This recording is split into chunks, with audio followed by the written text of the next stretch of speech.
हम class 11th और 12th की पूरी बायोलॉजी को सिर्फ और सिर्फ 50 डेज़ के अंदर कंप्लीट करेंगे, वो भी वन शॉट लेक्चर के साथ, जिसमें आपको पीपीटी भी मिल जाएगा, नोट्स भी अवेलेबल होगा, और तो और हम प्रीवियस ईयर के क्वेश्चन को भी देखेंगे। और सबसे मज़ेदार बात कि हमारा जो लेक्चर होगा वो फुल्ली एनिमेटेड होगा, मतलब हम पूरा एनिमेशन के साथ हम लेक्चर को कंप्लीट करेंगे। तो आप सोच सकते हो कि बायोलॉजी में अगर हम एनिमेशन से पूरा लेक्चर को कंप्लीट करते हैं तो कितना ही ज़्यादा मज़ेदार लगता है। और मैं बताऊं तो 3 से 4 चैप्टर ऐसे हैं जो आपको लगेगा कि नहीं यार एक बार और देख लेते हैं, मतलब इतना है ज़्यादा आपको इंटरेस्ट लगेगा। बाकी तो समझदार हो आप लोग, समझ ही गए होगा हम किस चैप्टर की बात कर रहे हैं, पर वो सब छोड़ो।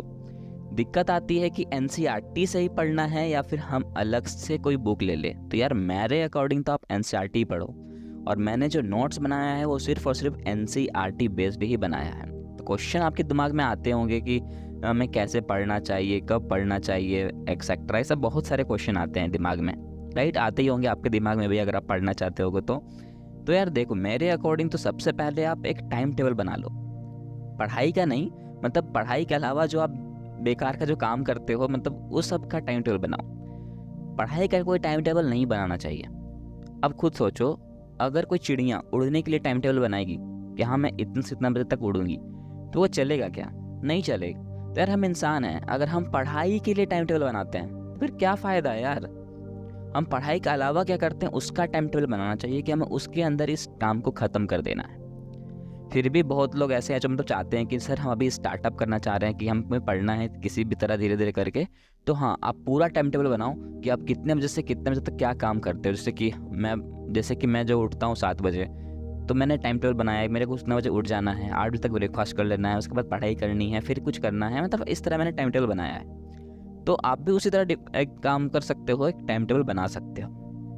और कोशिश करो कि जो टाइम टेबल बनाओगे ज़्यादा डिफ़िकल्ट मत बना लेना। ये नहीं कि सर हम टाइम टेबल बना लिया, हाँ आज तो मेरे को 21 घंटा पढ़ना ही पढ़ना है, 3 घंटा ही सोना है। यार टॉपर की बातें मत सुनो, तुम अपनी बातें सुनो ना, कि तुम क्या कर सकते हो वो तुम करो, ठीक है?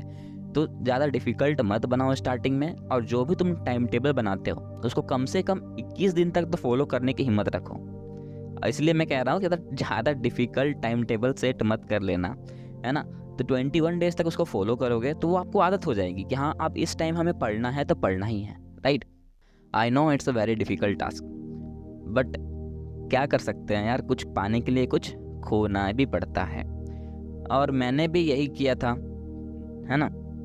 जब आप पढ़ाई पे फोकस कर रहे हो तो जो भी डिस्टर्बिंग एलिमेंट्स है ना, वो आपके आसपास नहीं होने चाहिए, जिससे आप डिस्टर्ब हो जाओ। जैसे कि आप मोबाइल से भी पढ़ते हो तो अच्छी बात है, मैं ये नहीं कह रहा कि आप मोबाइल से मत पढ़ो।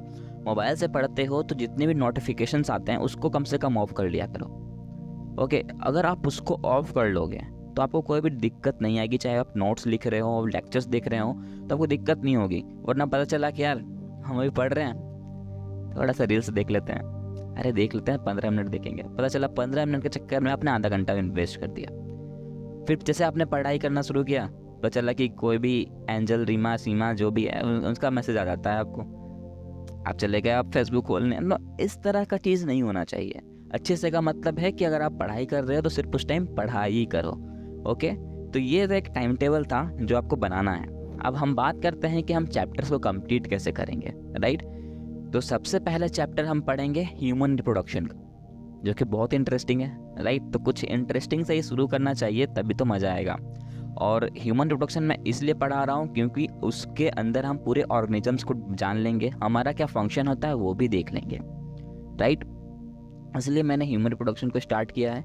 उसके बाद हम पढ़ेंगे रिप्रोडक्टिव हेल्थ को, क्योंकि उससे रिलेटेड है। उसके बाद पढ़ेंगे sexual reproduction in flowering plant, okay, और उसकी मॉर्फोलॉजी जो कि कहते हैं, उसको पूरा अच्छे से देख लेंगे, कोई भी दिक्कत उसमें भी नहीं होगा। ये सब कंप्लीट करने के बाद अपन जेनेटिक्स को देखेंगे। जेनेटिक्स में 2 वेरिएंट है, दोनों को कंप्लीट करेंगे। फिर इवोल्यूशन को देखेंगे, उसके बाद डाइजेस्टिव सिस्टम को कंप्लीट करेंगे, उसके बाद रेस्पिरेटरी सिस्टम को कंप्लीट करेंगे, उसके बाद सर्कुलेटरी सिस्टम को कंप्लीट करेंगे, फिर मूवमेंट एंड लोकोमोशन को कंप्लीट करेंगे।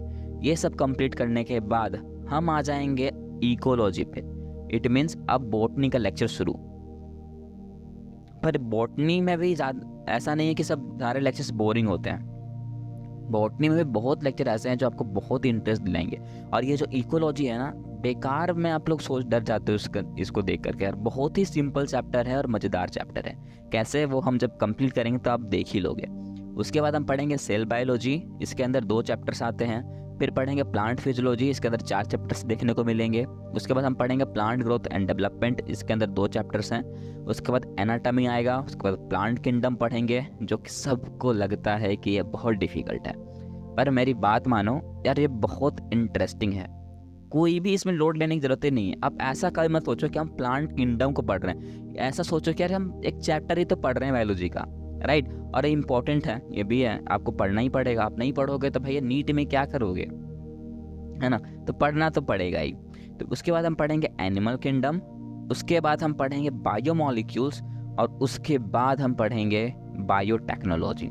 तो ये जो है पूरा का पूरा अपना प्रिंसिपल रहेगा, इसको हम पूरा अच्छे से कंप्लीट करेंगे। और मैं एक बात बताता हूँ, बहुत जन को चैप्टर्स के नाम याद रखने में दिक्कत होती है, तो मैंने एक वीडियो जो है पहले अपलोड किया हुआ है कि चैप्टर्स के नाम कैसे याद रखें, तो वो उसको ज़रूर देख लेना। वो बहुत ईजी मैंने ट्रिक बताया है कि एक इंसान अपने डेली लाइफ में क्या करता है, खाता है, पीता है, सोता है, ये सब करता है। तो खाता है, इट मीन्स वो डाइजेशन करता है। डाइजेशन कौन करवाएगा, तो डाइजेस्टिव सिस्टम करवाता है। तो इस तरह का मैंने जो इजी ट्रिक बनाया था जिससे आपको सारे चैप्टर्स के नाम याद हो सकें, तो वो लिंक मैंने डिस्क्रिप्शन में दे दिया है, जा करके देख लेना। तो कल से हम ये जो लेक्चर्स हैं इसको स्टार्ट करने वाले हैं। तो अगर कोई नए आए हो हमारे चैनल पे, तो आपसे रिक्वेस्ट है कि सब्सक्राइब कर लो और बेल आइकन को ज़रूर दबा लेना, ताकि आप हमारा नोटिफिकेशन मिस ना कर सको, समझे, नहीं तो पाप लगेगा।